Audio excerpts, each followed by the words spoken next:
Iniezione di risorse senza precedenti per trasformare Udine e il Friuli nel cuore dell'Europa. La Regione e il Comune varano Friuli Europa e Udine 2050 con milioni di euro per le infrastrutture e le aziende.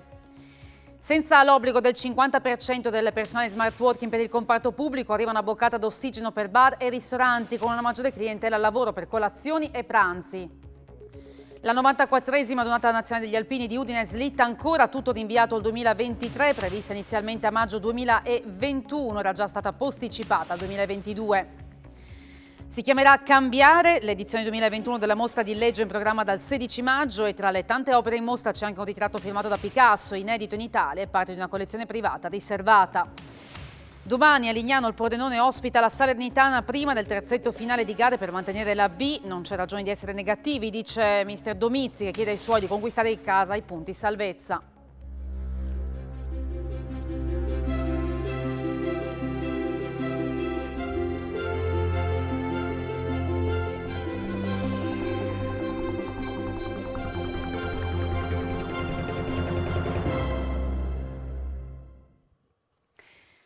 Buonasera da Telefriuli, ben trovati all'appuntamento serale con il nostro telegiornale. In apertura parliamo di Friuli Europa e Udine 2050, sono due piani di investimento per il Friuli e per la città di Udine che sono stati presentati oggi a Palazzo Daron, con l'obiettivo dichiarato di rendere l'ex provincia di Udine centrale nel dialogo tra il porto di Trieste e l'Europa, dando così una concreta spinta allo sviluppo dell'intero territorio. Vediamo. Il Friuli deve diventare il vero cuore dell'Europa, concretizzandosi come retroporto di Trieste e introducendo una fiscalità di vantaggio. Sono questi gli obiettivi di Friuli Europa, il nuovo piano di investimenti basato su fondi regionali, nazionali ed europei e mirato a far sì che il Friuli non sia solo il corridoio per le merci verso l'Europa, ma che sia capace di riceverle, trasformarle e ricavarne indotto. E Udine dovrà avere il ruolo effettivo di capitale attraverso lo sviluppo del progetto Udine 2050. Sono in arrivo importanti risorse sia per quanto riguarda il PNRR, sono in arrivo importanti risorse che la Giunta regionale ha messo a disposizione per importanti investimenti. Guardate, mai come ora il Friuli deve far sistema. Io ho parlato oggi bisogna dare il punto al nuovo sistema Friuli. L'occasione è unica, parliamo di infrastrutturazioni, parliamo di ZLS, parliamo del nostro futuro, parliamo nel voler rendere questo la patria della manifattura, perché insomma il PIL sviluppato all'interno della nostra del territorio del Friuli, il numero degli occupati garantiti è molto importante. E noi siamo convinti che tutta la raccolta di progetti che abbiamo fatto in questi mesi porti veramente a una crescita per questo territorio, una crescita che questo territorio si merita, che passa dalla logistica alla digitalizzazione, al sostegno della montagna, alla formazione dei nostri giovani e poi trova anche ovviamente linfa importante negli investimenti strutturali, quali Udine 2050. L'obiettivo è quello di tenere alto ancora sempre di più il valore di questo territorio attraverso iniziative anche di carattere fiscale, come abbiamo già fatto in passato e che sicuramente reitereremo nel futuro.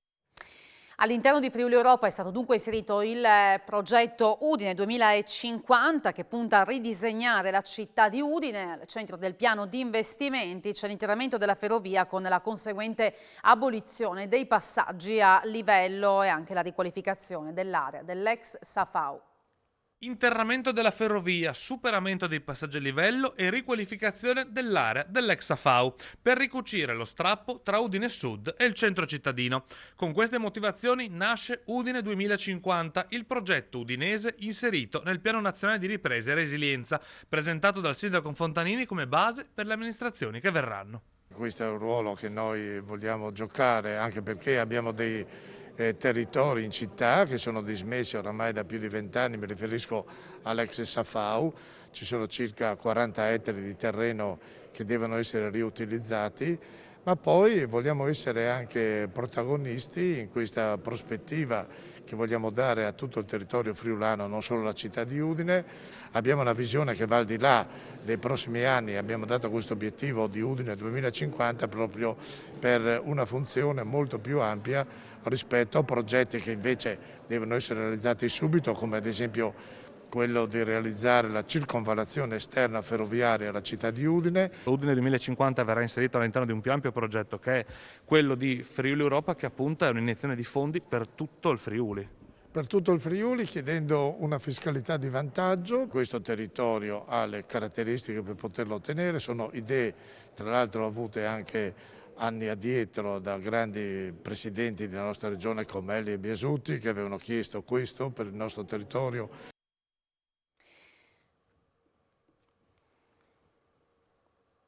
La pagina Covid ora con la valutazione di AstraZeneca anche per gli under 60. Lo ha detto oggi il commissario per l'emergenza Covid, Figliuolo, in occasione dell'inaugurazione del lab vaccinale nel polo natatorio di Ostia. AstraZeneca è stato consigliato per determinate classi di età, ma EMA dice che va bene per tutti. In Gran Bretagna l'hanno fatto in 21 milioni di persone, ci sono effetti collaterali infinitesimali, ha detto il generale.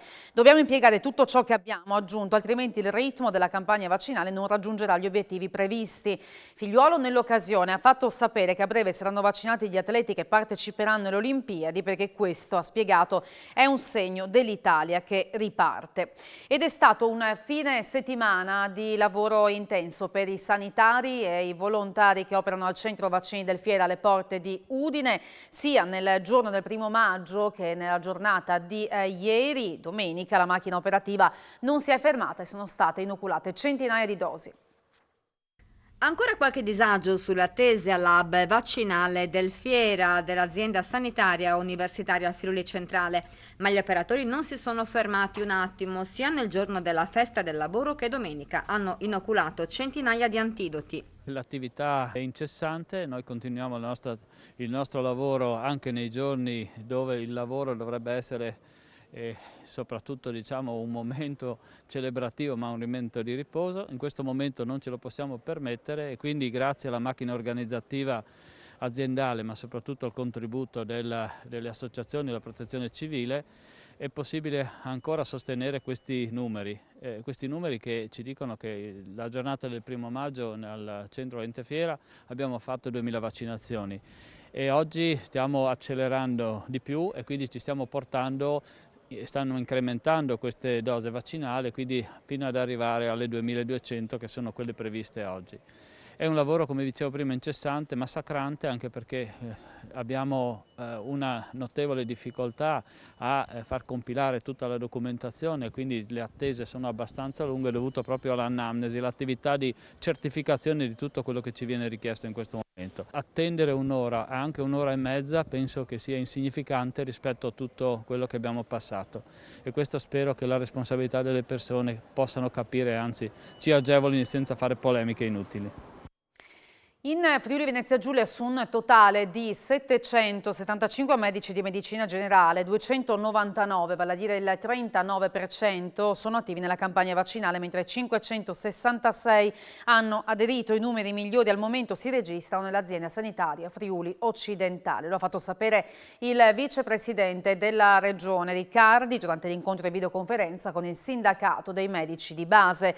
Le vaccinazioni sono state uno dei temi al centro del confronto. È il sistema che deve avvicinarsi alle persone da immunizzare, ha detto Riccardi, e questo significa andare incontro alle aree marginali. Mi riferisco ad esempio alle valli montane, dove sono ancora più rilevanti i medici di medicina generale. Non possiamo aprire centri vaccinali ovunque, ha aggiunto, ma bisogna rinforzare le strutture minori. Altro tema affrontato, oltre all'intenzione di aprire quindi nella Bassa Friulana un secondo centro vaccino tra quello di Latisana, è stato quello del tavolo nazionale, dove il governo si appresta alla revisione dell'attuale assistenza territoriale anche con risorse del Recovery Plan.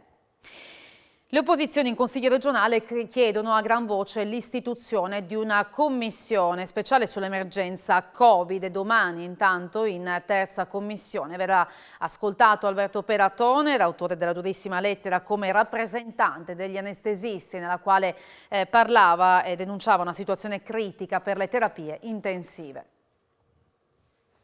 Questa volta ci aspettiamo che la maggioranza rispetti le prerogative del Consiglio e accolga una richiesta per riuscire ad ascoltare i professionisti e aiutare chi deve prendere decisioni nella gestione dell'emergenza Covid. Partito Democratico, Movimento 5 Stelle, Patto per l'Autonomia, Cittadini, Open FVG e Walter Zaluca del gruppo misto hanno presentato una mozione per chiedere l'istituzione di una commissione speciale, non più di inchiesta, come da precedente richiesta bocciata. L'obiettivo, hanno spiegato, è di capire cosa non ha funzionato durante la seconda e terza ondata che ha visto il Friuli Venezia Giulia come una delle peggiori regioni per contagi e decessi. Non c'è nulla di strumentale, ha precisato il capogruppo Dem Diego Moretti. Richieste uguali sono state presentate proprio da Lega e Fratelli d'Italia a livello nazionale e in altre regioni, ha aggiunto Andrea Ossai dei 5 Stelle. Massimo Morettuzzo del Patto ha invece ricordato il grande senso di responsabilità di tutte le opposizioni durante la pandemia, mentre Simona Liguori ha evidenziato come molte categorie professionali chiedano di poter essere audite senza però essere soddisfatte. Nel mirino anche la terza commissione guidata da Ivo Moras rea di non aver effettuato queste audizioni e luogo nel quale domani verrà chiamato Alberto Peratoner dopo la durissima lettera come rappresentante degli anestesisti, nella quale denunciava una situazione critica per le terapie intensive. Quella organizzata, hanno accusato Ussai e i colleghi, è una vera e propria gogna, con dall'altra parte il vicepresidente Riccardo Riccardi, i direttori delle aziende sanitarie e i dirigenti delle terapie intensive, un siparietto inaccettabile del tutto simile alla corte marziale. Calano intanto nuovamente i numeri in terapia intensiva e nelle aree mediche per Covid, ma si alza la percentuale di positività dei tamponi molecolari. Su 1784 sono stati rilevati 46 casi, il 2,58%, effettuati anche 454 test rapidi che hanno fatto scoprire 5 casi, l'1,10%. Nelle ultime 24 ore si sono registrati 3 decessi che portano il computo totale a 3.717 da inizio pandemia, 32 i posti letto occupati in terapia intensiva, 2 meno di ieri, mentre ad oggi sono 211 i ricoverati negli altri reparti. A causa del perdurare della pandemia, la 94esima Donata Nazionale degli Alpini di Udine è stata spostata al 2023. Questa è la decisione del Consiglio Direttivo Nazionale dell'ANA che si è riunito oggi, fissato a maggio del 2023, dunque raduno delle penne nere per quest'anno. Per il 2022 invece sarà Rimini e San Marino. Allora ci colleghiamo in diretta con Dante Soravito De Franceschi, che non abbiamo però ancora in collegamento, presidente della sezione Alpini di Udine. Dovremo raggiungerlo nel corso del telegiornale, appunto. Questa è la decisione che è arrivata oggi dal direttivo nazionale, quella di spostare tutto per Udine al 2023. Mentre lo ricordiamo nel 2022 il raduno si terrà a Rimini, San Marino. La cronaca, una 38enne di Trieste è in stato di fermo in Francia con l'accusa di aver ucciso il compagno, noto DJ nel mondo della musica techno. La donna avrebbe rigettato le accuse. È in stato di fermo accusata di aver ucciso suo marito. Anna A., l'iniziale del cognome, triestina di 38 anni, è sotto custodia della polizia francese dopo la morte del compagno Davide Masitti, 49 anni, famoso DJ di musica techno, morto a seguito di una singola coltellata martedì scorso nella loro casa in Francia, in un piccolo paese in provincia di Gironda. La donna è in stato di fermo, ma non sono state fornite indicazioni precise dalla procura di Bordeaux.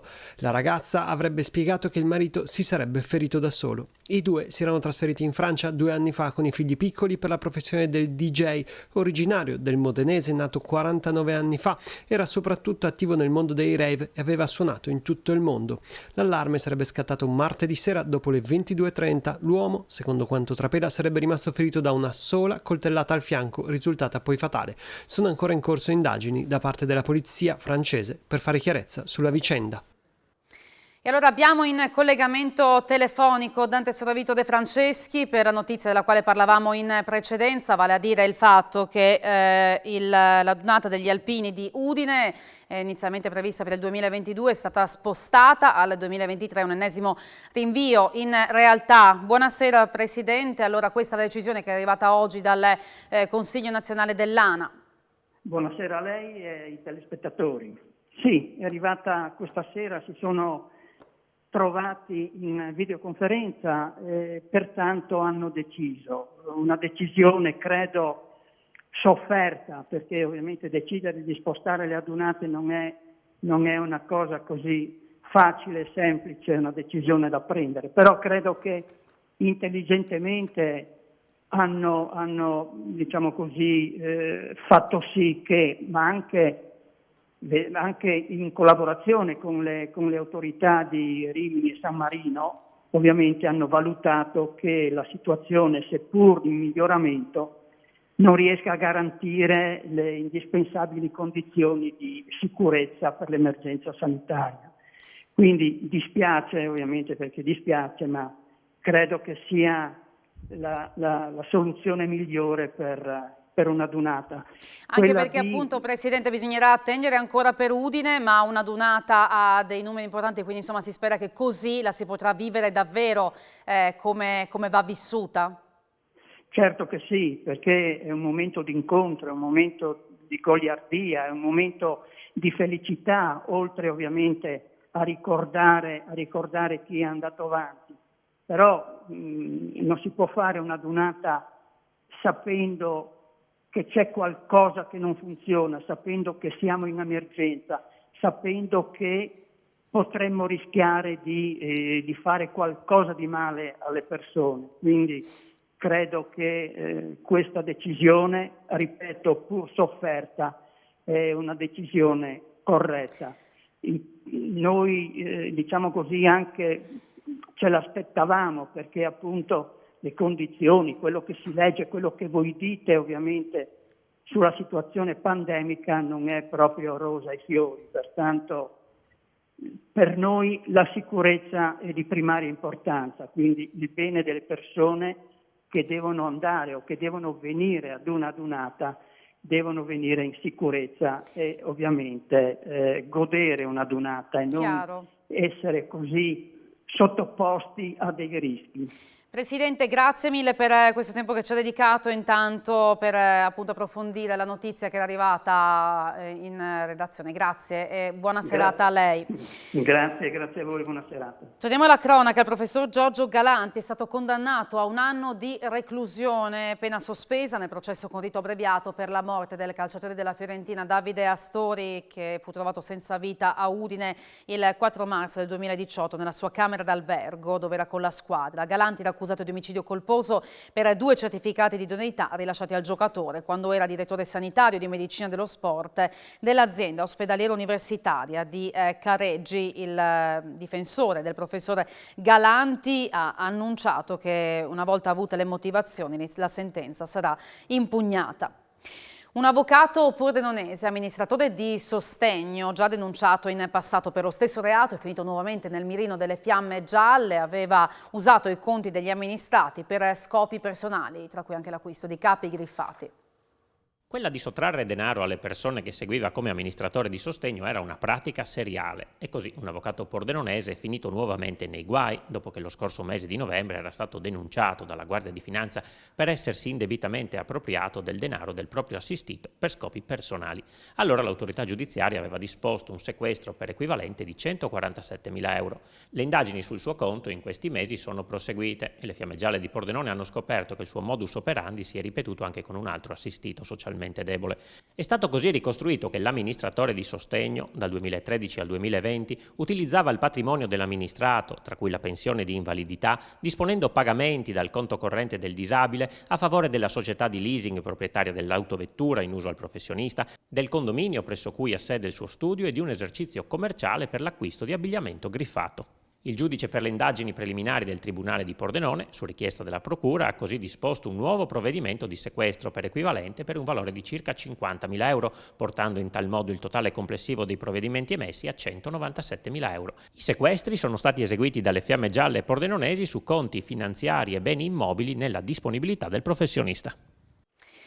È stato condannato l'uomo che aveva minacciato di morte il sindaco di Monfalcone, Cisint. Con la sentenza definitiva di oggi è stata riconosciuta la responsabilità penale a 4 mesi di reclusione del cittadino che nel 2019 aveva più volte fatto pervenire mail intimidatorie al sindaco tramite mail, accusandola di scelte politiche, dittatoriali e di regime. Ogni violenza porta delle conseguenze, anche quella solo verbale, ha commentato Cisint. Non posso posso negare, ha aggiunto, che questa vicenda è entrata prepotentemente nella mia vita, spaventando e preoccupando anche i miei familiari. Auspico che dal confronto con il governo previsto per questa settimana per valutare il nuovo decreto emerga la possibilità di anticipare le riaperture per molti settori produttivi. Lo ha detto il presidente della Regione Massimiliano Fedriga, collegato in videoconferenza con i rappresentanti regionali di Confartigianato e Confcommercio del Friuli Venezia Giulia, che hanno scritto lo stesso governatore e presidente della Conferenza delle Regioni chiedendo una data certa per la ripartenza in sicurezza di eventi legati alle cerimonie. Fedriga ha informato Confartigianato e Confcommercio di voler indirizzare immediatamente il documento al gruppo di lavoro della Conferenza delle Regioni che si occupa di aperture, e ha aggiunto l'andamento della curva pandemica fa ben sperare. L'assessore Bini ha poi parlato di una totale disponibilità della Regione al dialogo con le imprese e a supportare le aziende in difficoltà a causa della pandemia. Da oggi decade l'obbligo per gli uffici pubblici del 50% dei lavoratori in smart working. Per il Comune di Udine torneranno negli uffici tutti gli oltre 700 dipendenti. Sono oltre 300 sui 700 totali dipendenti del Comune di Udine che possono tornare negli uffici con la fine dell'obbligo per lo smart working. Il municipio si è preparato al rientro dei lavoratori, ma l'esperienza dello smart working sarà riproposta anche se in altre forme. E ritornano nel rispetto delle norme di prevenzione e di protezione per loro, ma anche per l'utenza. Quindi negli spazi, un distanziamento, però è intenzione dell'amministrazione di far rientrare tutte le persone che possono rientrare. Poi però, siccome abbiamo anche avuto delle esperienze sostanzialmente positive, definiremo innanzitutto le funzioni smartabili, come si dice. Non saranno molte queste, io lo dico subito, perché il Comune non è un'amministrazione regionale, è una realtà che opera a contatto diretto con il cittadino. Ci sono dei servizi che per loro natura si svolgono interfacciandosi, relazionandosi con il pubblico. Ad esempio i servizi trasversali all'interno dell'amministrazione, la ragioneria, l'economato. Parlo di quei servizi che riguardano l'amministrazione al proprio interno. E allora a questo punto si potrà intervenire. E tutto questo significa anche una boccata d'ossigeno per bar e ristoranti, con una maggiore clientela ai tavoli per colazioni e pranzi. Il ritorno in ufficio di circa 10.000 dipendenti pubblici in regione, con il parziale addio da oggi allo smart working, fa felici baristi e ristoratori, da tempo privati di una larga fetta di clientela per colazioni e pranzi. Se la proroga al lavoro agile nel pubblico è stata spostata al 31 dicembre, cade il vincolo del 50%, ridotto al 15% per chi lavora da casa, e così il pasto fuori ritorna alla normalità. Sono contento di questo, in quanto lo smart working ci aveva penalizzato. Per noi sono colazioni, per noi sono pranzi, per noi potrebbe voler dire una leggera ripartenza. Chi viene da fuori, che lavora in centro, comunque necessita di un caffè per partire la mattina o anche un panino a pranzo, e comunque per alcuni locali valgono anche il 50-60%, poi questo dipende molto dalla tipologia di locale. Abbiamo bisogno di normalità e anche questo è un segnale di normalità. Una novità che, assieme ai tanti dipendenti dei servizi anche privati, fa girare l'economia di tanti locali e regala ai lavoratori un po' di socialità. Sicuramente è una bella cosa, mi mancava, perché obiettivamente il periodo che ho fatto di smart working non è stato un bel periodo. Sicuramente mangiare insieme ai colleghi e di nuovo assaporare la vita è una bella cosa. La situazione dell'INPS, con pratiche ferme causa mancanza di dipendenti, una struttura vicina al collasso, i sindacati hanno incontrato oggi il prefetto di Trieste. Mancanza di personale e servizi erogati con difficoltà. CGIL e Cisle Will hanno incontrato il prefetto di Trieste, Valerio Valenti, denunciando una situazione non più sostenibile nelle sedi INPS della regione. Secondo le sigle sindacali, ormai le lavorazioni per il personale marittimo sono ferme perché non c'è più personale dedicato al settore. Quelle relative alle pensioni di invalidità, agli assegni sociali e alle cessioni del quinto di pensione sono seguite da un unico dipendente chiamato a dividersi anche in attività di sportello per fornire informazioni al pubblico. Se manca per un qualsiasi motivo è difficile sostituirlo. Michele Piga, Luciano Bordin e Matteo Zorni, in rappresentanza di CGIL, CISL e UIL, hanno lanciato un grido d'allarme e chiesto al delegato territoriale del governo di farsi portavoce a Roma della richiesta unitaria di destinare nuovo personale alle sedi INPS del Friuli Venezia Giulia e a Trieste in particolare, dove non è stato inviato nessun dipendente neanche alla fine dell'ultimo concorso datato luglio 2019 e sono previsti ulteriori pensionamenti proprio quando è previsto un aumento dei carichi di lavoro che potrebbe riversarsi sugli uffici al termine del blocco dei licenziamenti. La settimana scorsa le unioni sindacali di base avevano manifestato proprio sotto la sede dell'INPS di Trieste per denunciare la situazione di difficoltà del personale. I sindacati mantengono ferma la condanna per gli insulti e le minacce rivolte al personale, che sono e restano ingiustificabili. Le difficoltà dei ristoratori di montagna con un meteo che di certo non permette di servire cene all'aperto. Su questo tema si fa sentire il vicepresidente del Consiglio regionale Mazzolini, che chiede anche ancora le dimissioni del ministro Speranza. Altro che tavole imbandite, pronte ad accogliere turisti affamati di ritorno dalle escursioni in montagna. Questa mattina i tavolini dei bar e dei ristoranti del Tarvisiano si presentavano così, nuovamente sepolti dalla neve caduta durante la notte. Notevoli i disagi per i ristoratori, costretti dall'inizio della zona gialla a lavorare solamente per asporto, viste le basse temperature che non permettono una ripresa del servizio all'aperto. Una discriminazione che ha fatto infuriare molti rappresentanti di categoria, in primis il vicepresidente del Consiglio regionale Stefano Mazzolini, titolare con i suoi familiari di un ristorante a Camporosso. Il consigliere della Lega è tornato ad attaccare il ministro Speranza e a contestare le misure anti-Covid contenute nel decreto ripartenza. Da qui il suo invito al ministro a recarsi a mangiare sopra uno dei suoi tavoli imbiancati. In montagna di nuovo neve. Il ministro Speranza ha detto che si può mangiare all'esterno, bere all'esterno, ma forse non sa benissimo cosa succede in montagna. Questo inverno ha messo in ginocchio l'economia della montagna in genere, tenendo tutto chiuso. Ora però apre cinema, teatri, centri commerciali, ma i ristoranti e bar all'interno, l'unico posto dove c'è la garanzia di sicurezza, di distanza eccetera, restano chiusi. Per Mazzolini si tratta di vincoli illogici, soprattutto considerando i tanti danni economici già subiti a causa della stagione invernale saltata. In montagna ancora una volta è presa in giro, ancora una volta in ginocchio, economicamente siamo in grandissime difficoltà. Io ho chiesto con forza le dimissioni al ministro Speranza, confermo la richiesta di dimissioni per la incapacità e soprattutto per aver dimostrato di non conoscere il territorio italiano e soprattutto la montagna. La ADM Electron di Buia, parlando di mondo del lavoro, dopo l'ennesima attivazione della cassa integrazione ha comunicato formalmente a sindacati e RSU la non disponibilità ad avviare la procedura per richiedere l'anticipo da parte dell'INPS della cassa integrazione ordinaria. Questo spiegano i sindacati, che complica ulteriormente le condizioni dei lavoratori, molti dei quali fuori dall'azienda da marzo 2020. E per lo storico stabilimento Pigna di Tolmezzo c'è la perdita dell'appalto di poste italiane per le buste, a rischio 65 posti di lavoro. A lanciare l'allarme sono i sindacati. La BCC di Serranzano e Villesse ha chiuso il bilancio del 2020 con dati in crescita, raccolta complessiva quasi 1,5 miliardi di euro, crescita patrimoniale ed economica con utile netto di quasi 5 milioni, un dato che secondo il direttore generale Gabriele Bellon consente di svolgere al meglio il nostro ruolo sul territorio e di rispondere alle sfide che ci attendono per il 2021, un bilancio che ha raccolto approvazione e consensi dai soci nella recente assemblea. Da 2 settimane non possono utilizzare il gas metano, costretti a lavarsi con l'acqua fredda e a scaldare il cibo con microonde, un disagio che riguarda una dozzina di famiglie di Udine. Una dozzina di famiglie che vivono nella zona del quartiere Aurora a Udine non possono usare il gas metano dal 19 aprile scorso a causa di un accidentale danno alla conduttura del gas causato durante i lavori di posa della fibra ottica. C'erano i tecnici della Telecom che stavano lavorando per installare la fibra ottica, inavvertitamente hanno tranciato il tubo del gas, è intervenuta l'Ace Gas e ci ha bloccato, ci ha interrotto l'erogazione del gas.